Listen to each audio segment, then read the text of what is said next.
শহরটা আমি মোটেই পছন্দ করি নে। মনে হয় যেন ইট কাঠের একটা মস্ত জন্তু আমাকে একেবারে গিলে ফেলেছে। তার উপরে আবার আকাশ মেঘে লেপা। রাত্রি থেকে টিপ টিপ করে বৃষ্টি পড়ছে।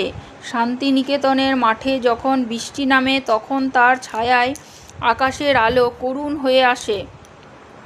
ঘাসে ঘাসে ফুল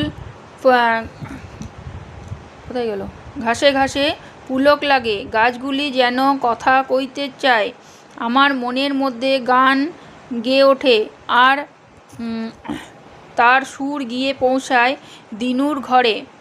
আর এখানে নববর্ষার বাড়ির ছাদে ঠোকর খেতে খেতে খোঁড়া হয়ে পড়ে। কোথায় তার নৃত্য, কোথায় তার গান, কোথায় তার সবুজ রঙের উত্তরীয়, কোথায় তার পূবে বাতাসে উড়ে পড়া জটাজাল।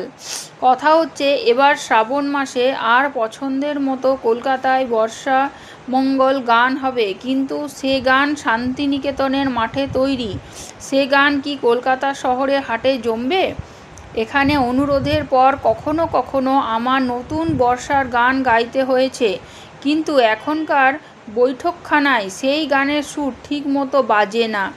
তোমাদের ওখানে এতদিনে বোধহয় বর্ষা নেমেছে, অতএব তোমার নতুন শেখা বর্ষার গান কখনো কখনো গুনগুন স্বরে গাইতে পারবে, কখনো বা এসরাতে বাজিয়ে তুলবে। তুমি যাওয়ার পর আরও কিছু কিছু নতুন গান আমার সেই খাতায় জমে উঠেছে। কলকাতায় না এলে এত জমতো। এদিকে দীনবাবুও দাঁত তুলবার জন্য 2-3 দিন হলো কলকাতায় এসেছে। আষাঢ় মাসের বর্ষাকে এই শহরে যেমন মানায় না, দীনবাবুকেও তেমনি।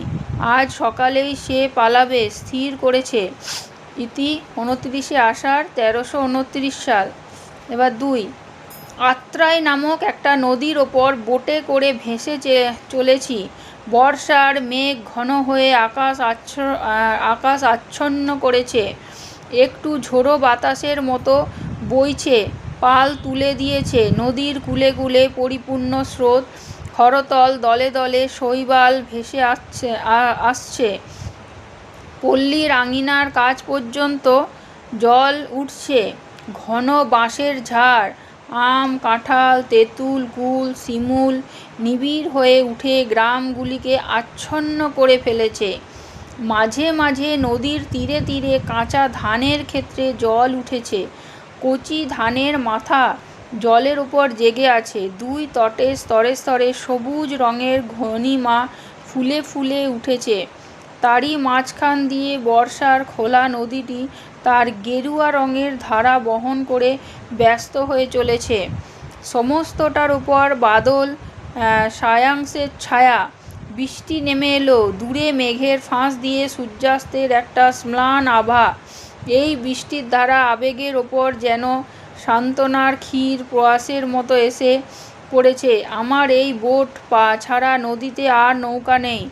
এই জলস্থর আকাশের ছায়া বিশিষ্ট নিভৃত শ্যামলতার সঙ্গে মিল করে একটি গান তৈরি করতে ইচ্ছে করছে, কিন্তু হয়তো হয়ে উঠবে না। আমার দুই চক্ষু এখন বাইরের দিকে চেয়ে থাকতে চায়। খাতার দিকে চোখ রাখবার এমন সময় নয়। অনেক দিন বোলপুরে শুকনো ডাঙায় কাটিয়ে এসেছি। এখন এই নদীর উপর এসে মনে হচ্ছে পৃথিবী যেন মনের কথাটি শুনতে পাওয়া যাচ্ছে। নদী আমি ভারী ভালোবাসি, আর ভালোবাসি আকাশ। নদীতে আকাশে চমৎকার মিল। রঙে রঙে আলোর ছায়া, ঠিক যেন আকাশের প্রতিধ্বনির মতো। আকাশ পৃথিবীতে আর কোথাও আপনার ছায়া পায় না, এই জলের ওপরই ছায়া। আজ রাত্রের গাড়িতেই কলকাতা যাব মনে করে ভালো লাগছে না। ইতি 2রা শ্রাবণ 1329। ভানু সিংহের পত্রাবলী, রবীন্দ্রনাথ ঠাকুর। বুঝতে পেরেছিস গল্পটা? না মনে মনে শুনেছ?